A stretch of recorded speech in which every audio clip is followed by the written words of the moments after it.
Spectrum, Radio 1 FM 90. Hello, a very warm welcome. This is Spectrum on Radio 1. I'm your host, Edmond Kizito. On Spectrum tonight, the latest report by Human Rights Watch. Are Ugandan NGOs being persecuted? What does this say about the level of democracy and human rights? Today, International Human Rights Watchdog Human Rights Watch released a report in which it criticized the stance allegedly taken by the Ugandan government to frustrate the work of non-governmental organizations. The 50-page report, titled Curtailing Criticism, Intimidation and Obstruction of Civil Society in Uganda, documents increasing government attacks on organizations whose focus includes oil revenue transparency, land acquisition and compensation, legal and governance reform, and protection of human rights, particularly the rights of the sexual minorities as they are known. Mario Barnett, the senior Africa researcher at the Human Rights Watch, who has for some time worked in Uganda, is quoted in the report as saying the Ugandan government is putting serious pressure on civil society, particularly on organizations seen as opposed to political intolerance and widespread corruption. Recently, government through the Ministry of Internal Affairs announced that it would vet all NGOs to establish if they are sticking to the programs under which they were registered. There is concern within the government that NGOs are misusing money received from donors to help uplift the lives of Ugandans, while others are funding political activism to undermine government. Already, screening of the activities of NGOs has begun, and the Advocates Coalition for Development and the Environmental Code became the first to be targeted. While Human Rights Watch and some officials in the NGO sector believe the move is politically motivated, today, State Minister for Internal Affairs, Ambassador James Baba, dismissed such fears, stressing that government is only interested in ensuring that NGOs are accountable. So tonight, we examine the concerns raised by the report to understand if there is any iota or reason for the NGOs in Uganda to be afraid. Our guests tonight, Mr. Richard Sewakiryanga, Executive Director of the National NGO Forum, and he's joining us on the line. You're most welcome, Mr. Sewakiryanga. Oh, he's on the line. Yes, we're also joined in the studio by Mr. Charles Rwomushana, former head of political intelligence at State House. You're most welcome, Mr. Rwomushana. And the Almighty God is great. Mr. Sewakiryanga, can you give us the highlights of that report, please? I received a copy today, so I don't have a full and comprehensive reading, but I think it was trying to catalog the number of threats that have, that.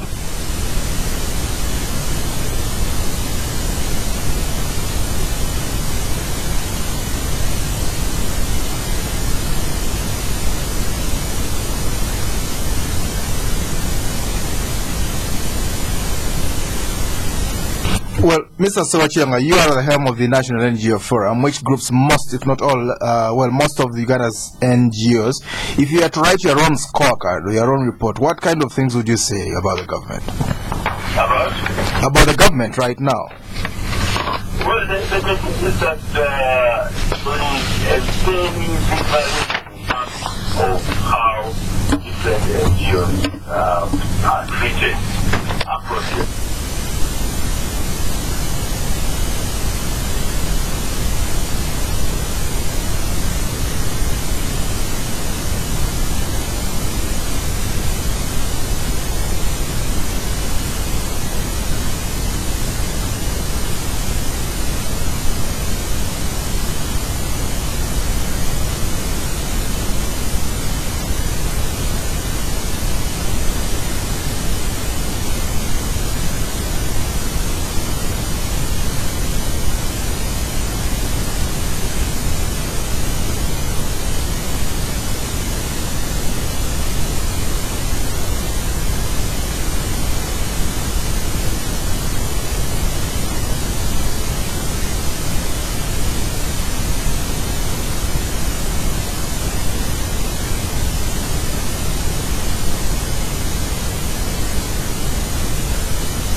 So what shade of grey would you give them? If you had to look at them on a scale of black and white, where would you put them? 65% in their performance? Is it a good... I think it's 50-50. I would put it at that, because the biggest problem is that there is quite a bit of sometimes misunderstanding, sometimes ignorance from the part of either people who are supposed to be, working with them.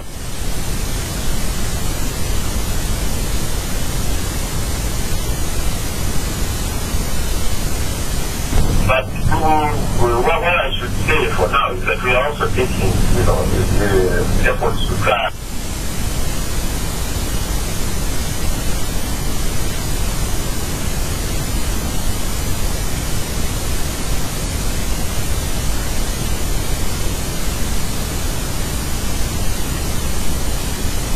So you're saying it's not a terribly bad thing, really, in the end? Well, it depends on where.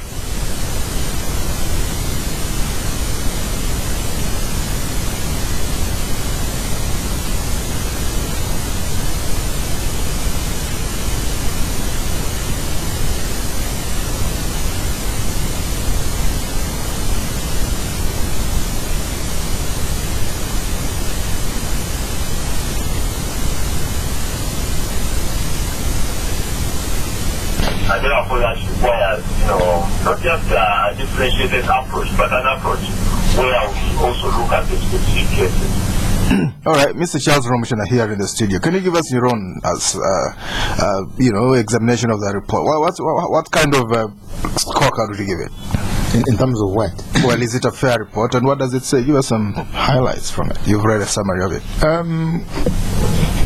Of course, these reports are made by human beings, and sometimes it's perception, sometimes it's. But I would love to look at it from the background of the struggle. If you are looking at liberation organizations, when they capture state power, how do they behave? How do they behave?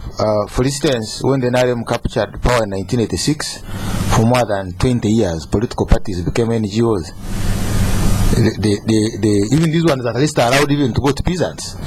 The political parties were put in abeyance.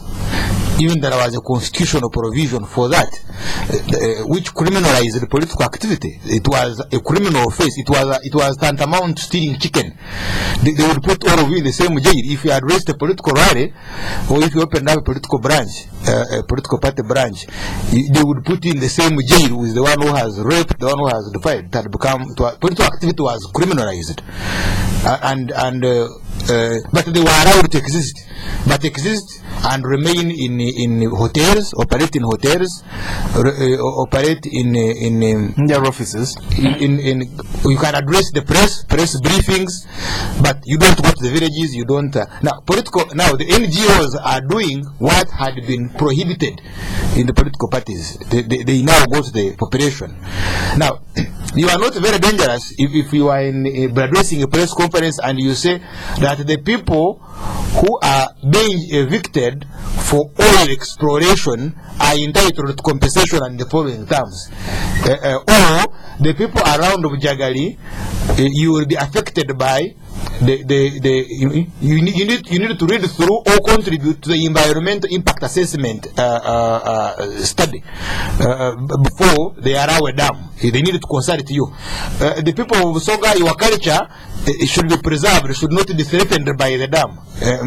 You can address it here on Radio 1 and they wouldn't. But the moment you go to the peasants to raise their consciousness, then you are behaving like the other political parties.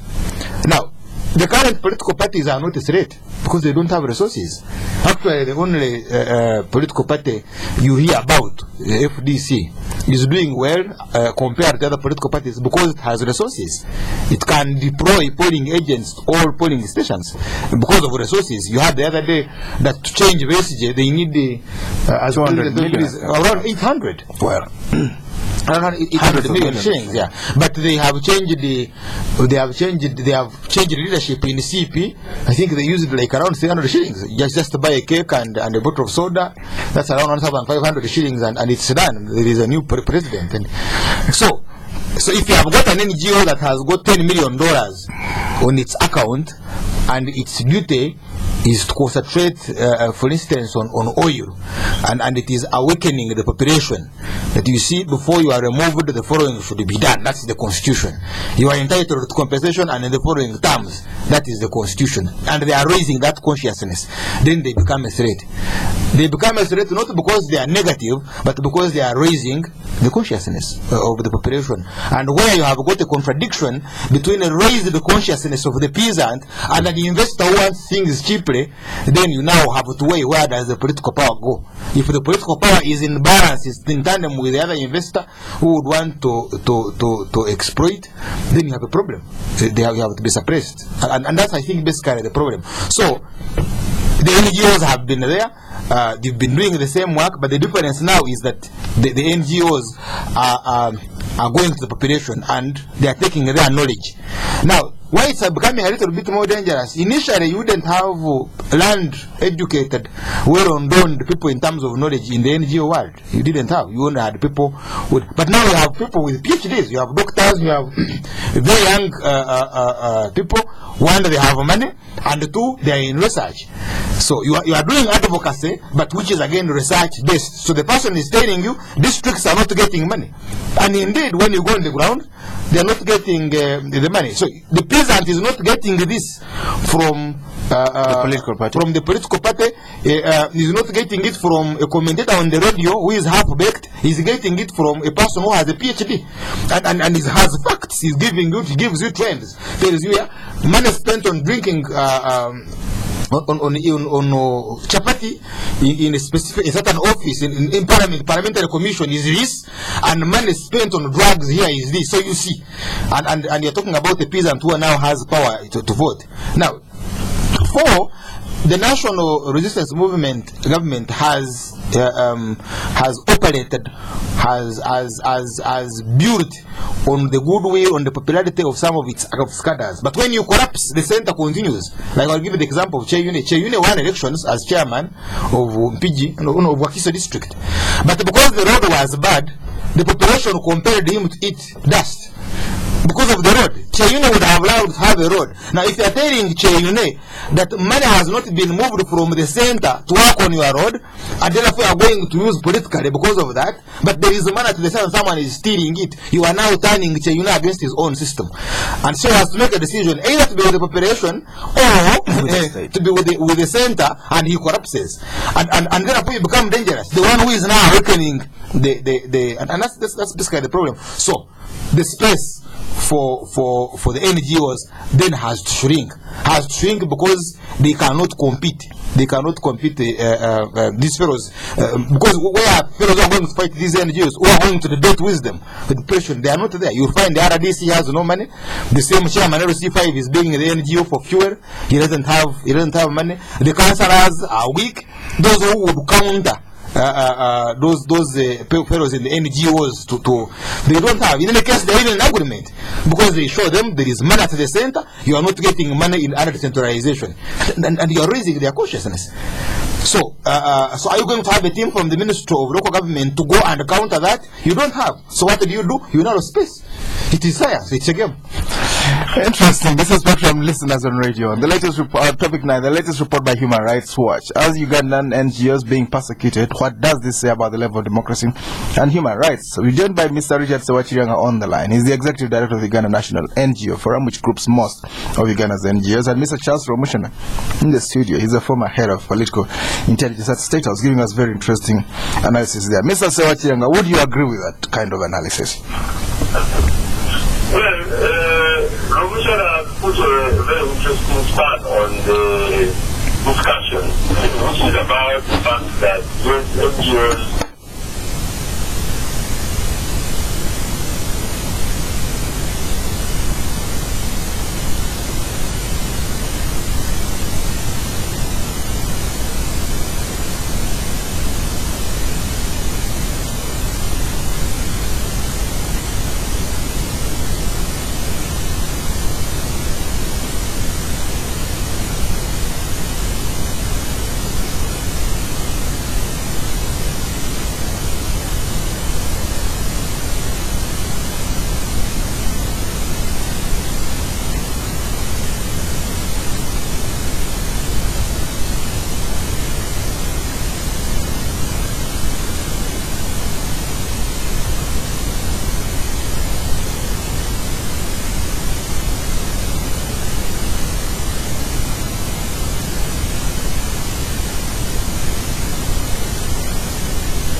Yeah, Mr. Sewakiryanga, Fred Opulot, head of the executive director of the Uganda Media Center, said today that what Human Rights Watch is doing, and probably by extension you people in the NGO world, you're simply trying to justify your, push foreign agendas and justify your budget, the money they send you from Europe and other places.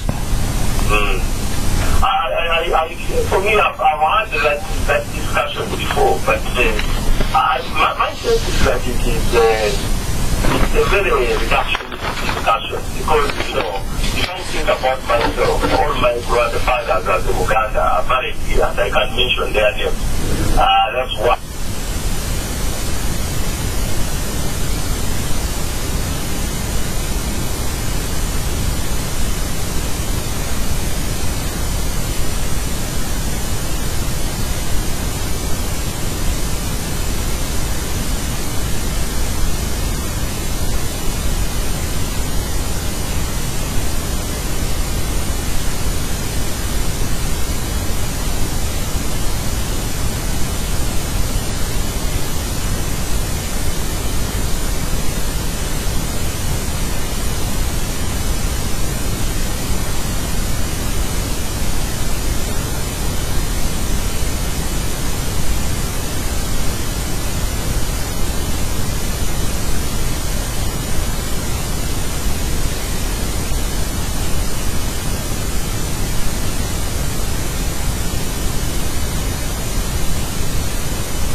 Charles, do you think that's a valid argument? Fred Opulot saying these people are only trying to justify their budgets. They make these statements, so when they send spreadsheets abroad for accountability, more money comes in. Now, how? Let's start from Charles on that. Well, why do you want me now to demolish Opulot's views? Opulot, because what do you want him to say? You see, they are. Why do you call them NGOs? Non-governmental organizations. So, where is the list for government organizations? Because for you to say this is a non-government organization means that there is a government organization. Yes. So probably where he works is a government organization. Yes. The media center is a government organization. So the alternative to media center is a non-government organization. And therefore the only conflict is that they serve different interests. Certainly there is no way we would expect NGOs to serve the same interests, to serve the interests of government organizations. Then they would be called government organizations. Why do you want to see that a private person should invest money in serving government interests? Government should do its work. For you can't put money to build a government road. Now, government of the Republic of Uganda borrows money for water. Yes, it goes to government of Netherlands, government, you have heard of those things, that we are getting money for service delivery. Now, but don't we also get the same governments give money to NGOs to do the same jobs? You get what I mean? Like in northern Uganda, in Karamoja, you find governments abroad giving money to the Ministry of Education to put up schools. Like the foreign governments fund government to provide health, to provide education. But the same foreign governments also fund NGOs to do the same, and therefore there is competition. Okay. Now the only difference is that on the ground you find the non-government organizations more efficient, deliver more, delivering more efficiently than government bodies. And the two are writing reports, because then now you also have NGOs that are going to monitor whether governments that receive money from donors are actually spending that money in giving quality services. Okay. Now, And that's why they become a threat to government. Okay. So where governments are not delivering and the NGOs are writing adverse reports to the same donors, and the donors are withholding aid, then these NGOs become a threat and are therefore seen as subversive. When actually they may not be subversive. But that does not mean. Like, why do you put churches, for instance? Okay, let's go for a break. We'll be back to continue this discussion. We'll also hear from State Minister for Internal Affairs, James Baba, what he said about these accusations by Human Rights Watch. This is Spectrum Radio 1. Do stay tuned. You can pay, you can buy, pay your bills, pay school fees, send cash overseas, pay taxi fees, and salaries.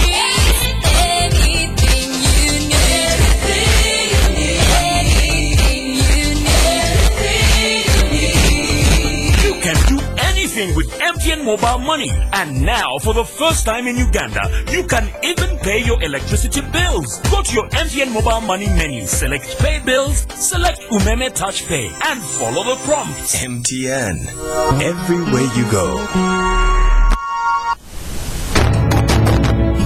John, Mike and I, we go back a bit. We knew John at the beginning, working for someone else. But he was different. He had vision, saw opportunities. He started working towards his goal, opened his own garage, and worked, learning the hard way. His reputation spread. Trust, consistency, quality. Soon people were coming to him from all parts. He made himself and his whole street prosper, and also helped friends, seeing potential in people and helping them on. But John never shouts about all his success. He's just who he is. Special. So here's to men like John, who make a difference, who enjoy Nile Special, the rich, satisfying taste from the source. Nile Special. You've earned it. Not for sale to persons under 18. Spectrum on Radio 1 FM 90. Welcome back on Spectrum tonight. The latest report by Human Rights Watch. Are Ugandan NGOs being persecuted, and what does this say about the level of democracy and human rights? Our guest tonight, Mr. Richard Sewakiryanga, Executive Director of the National NGO Forum, is joining us on the line. Mr. Charles Rwomushana in the studio, former head of political intelligence at State House. You will be able to call in and contribute to this discussion. Well, earlier we spoke to State Minister for Internal Affairs about this report. His name is Ambassador James Baba. He told us what he said. Let's hear from him now. Do you believe what the report is saying about the performance of NGOs? In our records, we have over 10,000 registered NGOs working in Uganda. Are they all suffering this fate you are describing? Really, let's be objective. A number of NGOs are doing a wonderful job complementing the work of government.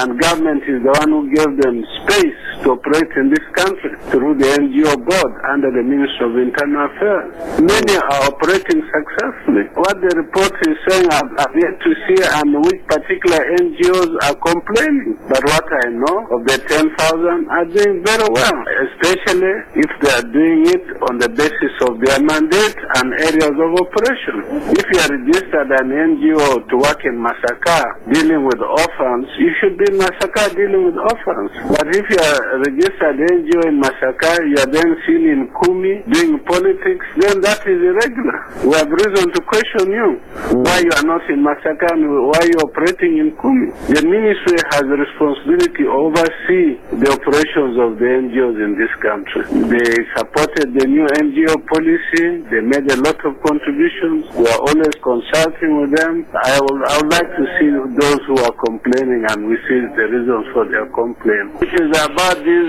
homosexuality.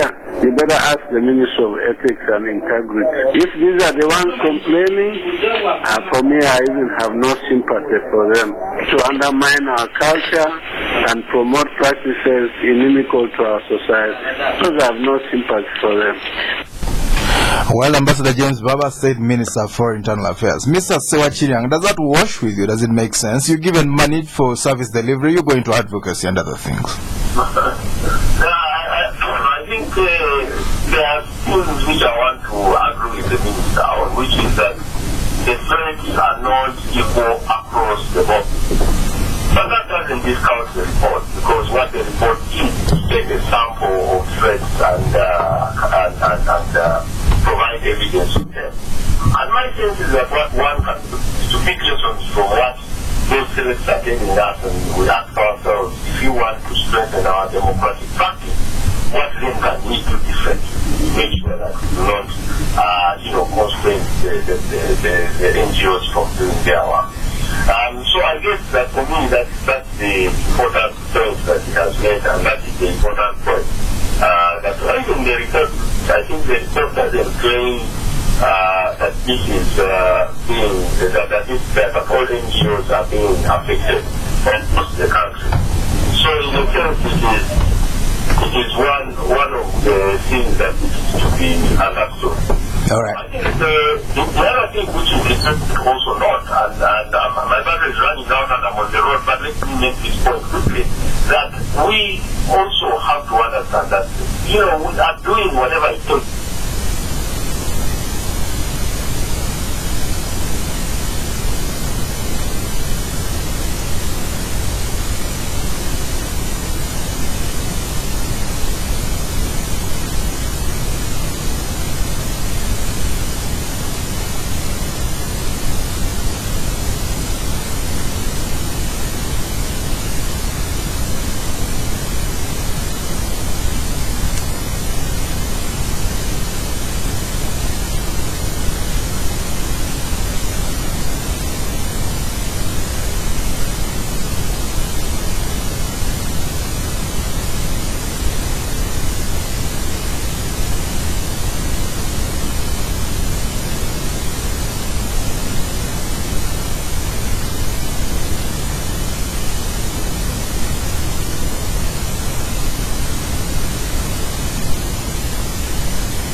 But thank you very much for joining us, Mr. Richard Sewakiryanga, Executive Director of the National NGO.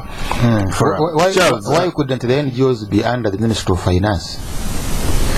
Why? Because they are dealing with money, they are dealing with... why not under the Prime Minister's office?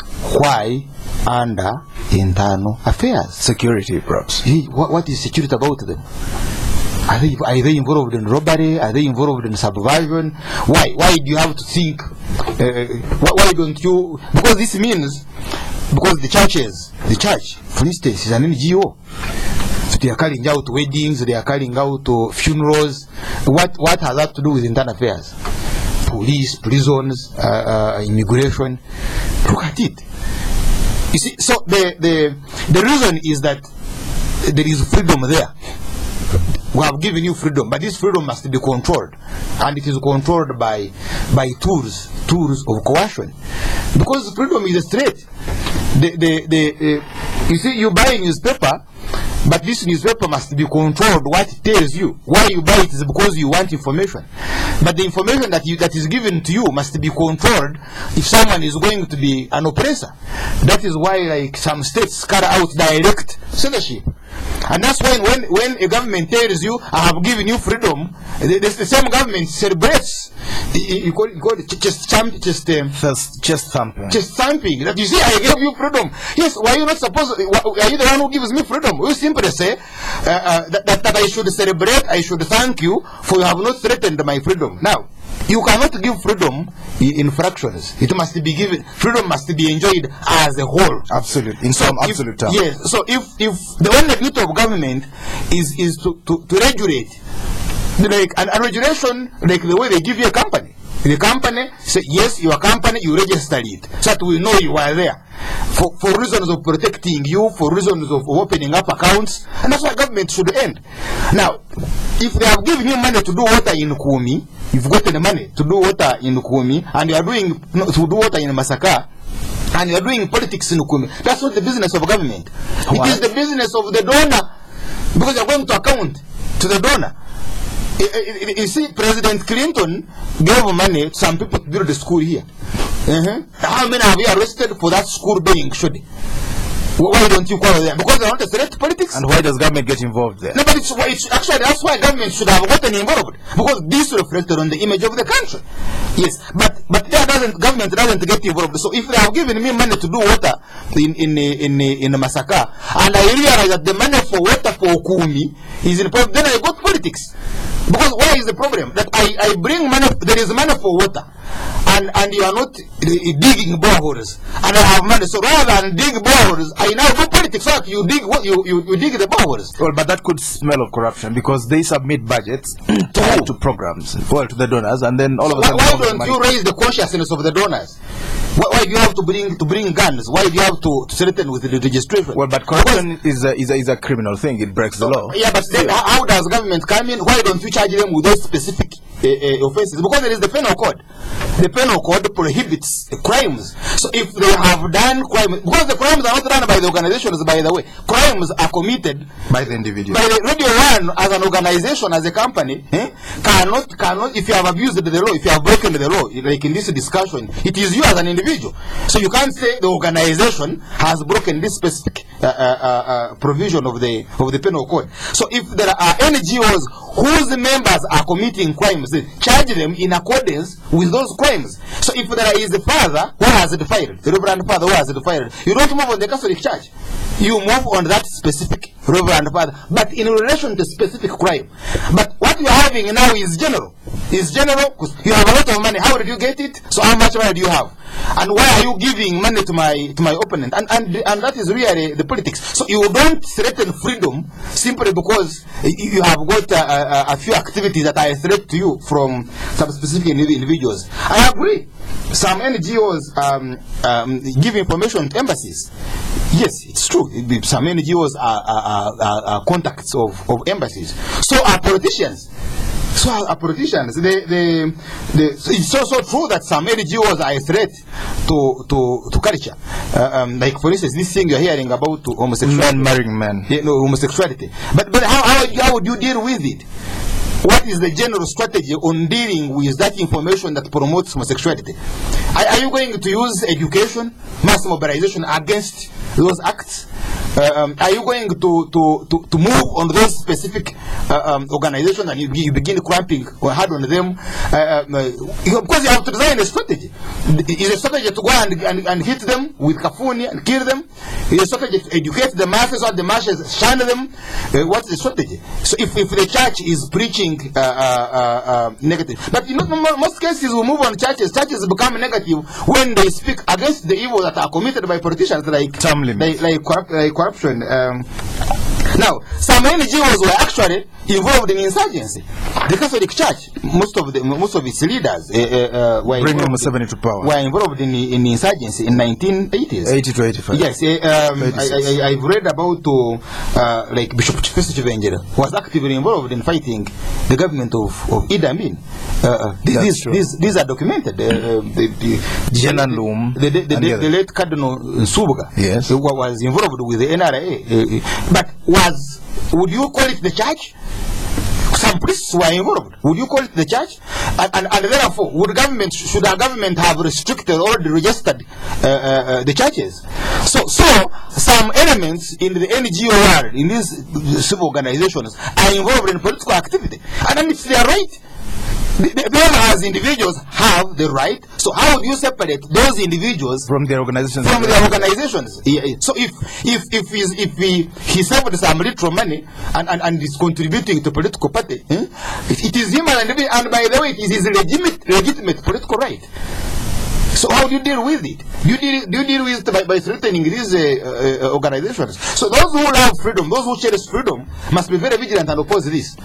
And those who benefit by suppressing this freedom, of course, should also be very vigilant and suppress freedom. And that's going to be the fight. It's going to be the conflict. Well, this is Spectrum on Radio 1. We'd like to hear from you. Our numbers 0414-348-111, 0312-260-390, 0312-261-390. On Spectrum tonight, the latest report by Human Rights Watch. Are Ugandan NGOs being persecuted? What does this say about the level of democracy and human rights? The other thing is about you see, we've elevated ourselves as a country, as a community, as a society, probably the levels we've not reached. So if you are talking about observance of human rights, you are talking about democracy, we aim to reach levels where even America and Britain and Europe, those that claim to be the mothers of democracy, have not reached. And so if you are going to be in a democracy, the democracy operates on truth, democracy operates on knowledge. You heard there was a report against President Bush that he lied, him and his Secretary of State, this general, I forget his name, that they lied that Saddam Hussein had arms of mass destruction. Yes. But the American community went and investigated and absolved Saddam Hussein and condemned Bush for lying.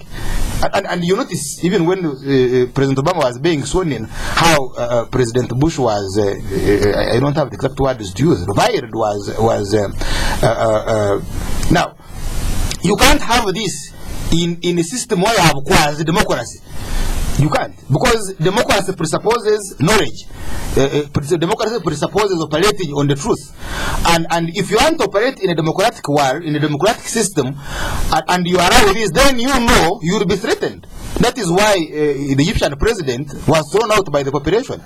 A strong army is giving in. You notice now the new president is how he's moving around the military. Yes. They are giving in because they have risked to go the path of democracy. And the moment you go the path of democracy, then you know there are chances you can easily be thrown out. Right. And that's the danger, where a liberation organization that has its primary objective to survive also takes the risky route to democracy. And the moment you take the risky route to democracy, then NGOs become adversaries because they promote truth, they promote knowledge and information. This is Spectrum, you can call in now. Hello. Okay, there seems to be a fault with the lines, and they will be rectified, and then you should be able to contribute to this engagement. Charles Rwomushana, it has been said that some people, individuals again, use the platform for politics. Yes, okay. All right, the lines are still going to be rectified, and then you'll be able to call in. Yeah, but then what do you do about the individuals who use government organizations for politics? Yes. Yes. So some have even come from the military. Actually, in the military, it's unlawful to use the military for a soldier to be involved in partisan politics. But you go and check everywhere. Even Dr. Vesey himself puts that title, retired, because it adds. When I used to see some of his posters with the peeps and you look and go and check in Western Uganda, it's extremely very difficult to compete against these soldiers, because they will be talking about their history, how we fought for. So okay, well, we have a call on the line. Spectrum, hello? Hello? Yes, sir, your name? Yes, this is Spectrum, your name? Yes, thank you very much for this topic. Yes, sir, your name? I'm brief because of traveling. You see, these NGOs are asking for.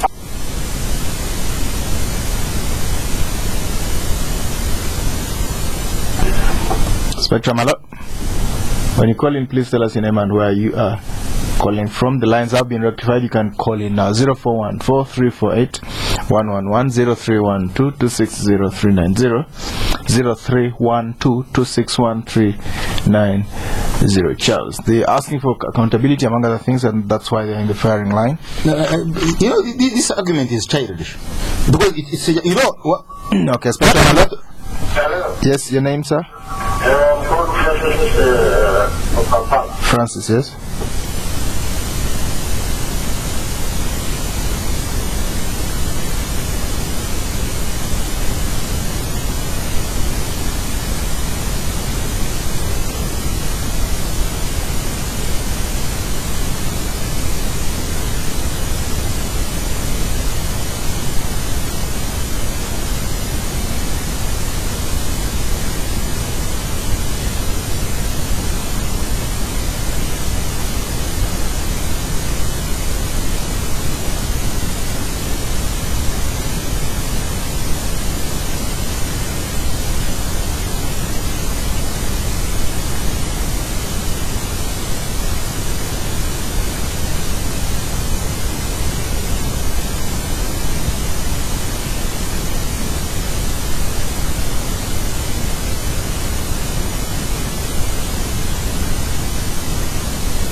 Spectrum, hello. Good evening. Yes, sir, your name? My name is Edmond.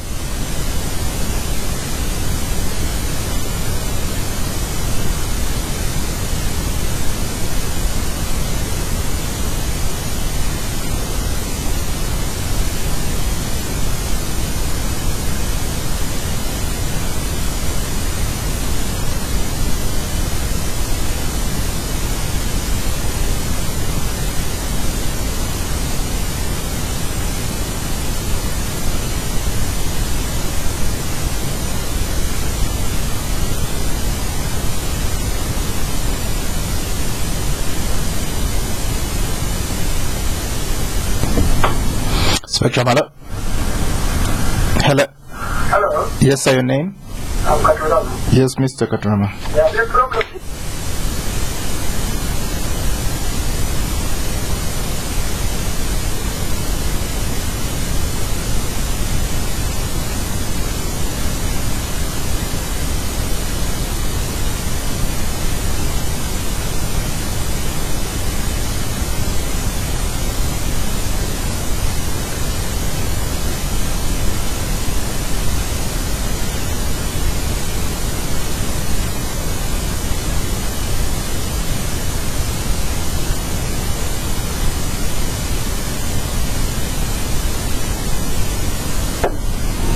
Oh, we've lost you, Mr. Katurama.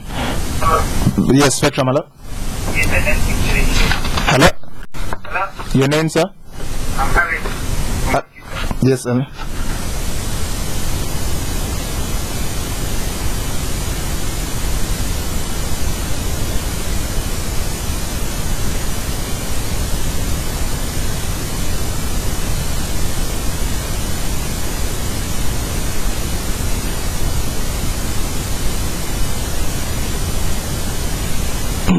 All right, let's get back to the studio. Mr. Rwomushana. You know, the gentleman is talking about accountability. The NGOs demand accountability from government. Yes, that's why they are. And two, now government is cracking them, had them on accountability. There is a law that governs companies and societies. Actually, if you have your own company and you get money from that company in a fraudulent way, the state charges you. And that's what I'm saying, that if there are managers of NGOs who have defrauded those NGOs, charge them with specific crimes, and the law provides for it. But you don't threaten the NGO, otherwise all of you have become enemies to that NGO. The NGOs are alternative to government. And why are they alternative to government? Is because we have realized that there is a vacuum. There is space that has to be filled. That's why they are around. That's why they are there. And they are there for the people. So, I will give an example, like in Rwomushana. I don't see any government hospital in the whole of Rwomushana district. There are two, that is Nyachivara Hospital and Chizizi Hospital. They all belong to the church. You see, you ask those who have gone through NGO schools, the church schools, here in Kampala. Close your eyes. Does that give the church legitimacy to talk about politics? Yes, but the point I'm making is, let's try to get to that. Yes. Term limits as well. Because you are a burden to them. You are supposed to be complementary. You are supposed to be supplementing and complementing each other. They are citizens.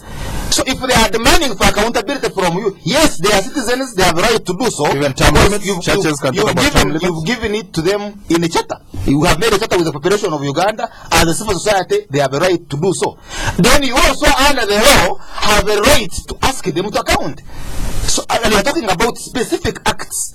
Now, so if they have violated the law, the individuals have violated the law, you move on the individuals. But you don't simply threaten the authority, the space provided by, you don't shrink it. Otherwise, to do so, you are a threat to democracy. That's why we say the media should be free. Now, it should not be free in promoting you. And then you shrink its space when it begins attacking you. If you are a general and you rape, you have raped. The media should run it. And if you have done well, then it should because the space is for truth. You had like this debate, we had the information that was trickling in on this accident we had in Kenya. Everybody wanted to know the truth. Now, if you're interested in suppressing the truth and the media house brings the truth, then what crime has it committed? But if it has committed a specific crime, then move on the individuals who have committed the crime. You don't shrink the freedom. I'm free to do whatever I'm free to speak, but if I have violated the law, you charge me for what I have done, but you don't shrink my right to freedom of speech. And that's why this can have a problem. Now, the NGOs are a threat to the state. NGOs cannot be a threat to the state. The state that feels threatened by NGOs, then you know is hopeless. It's a weak state. It's useless. Because how can NGOs, how can a government organization, people who use the most, how can they be? Well, the church helped Museveni overthrow Botian. Because they went military. They went military, and those who were captured, they paid. The state, and because the state relaxed, it crashed.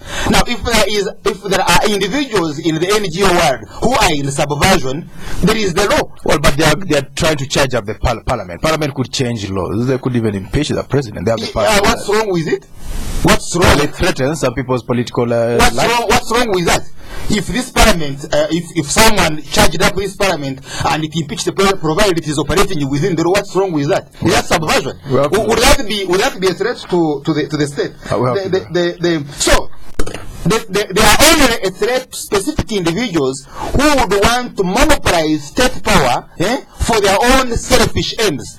But if you are using state power to serve the population, there is no way. No, the NGO will tell you there is no water in Chibari. You go and fix it. If they tell you they are stealing parts of the railway, you go and fix it. So where does civil society, where does civil authority become a threat to you? When it is showing you the ills of the elements of your system. We have to go. Thank you very much indeed. Incisive analysis. And God is great. Mr. Charles Rwomushana, former head of political intelligence at State House, thank you for joining us tonight on this discussion. Mr. Richard Sewakiryanga, executive director of the National NGO Forum, thank you for joining us. Thank you for tuning in. I've been your host, Edmond Kizito. Spectrum will be back tomorrow. Up next is the news in English here on Radio 1.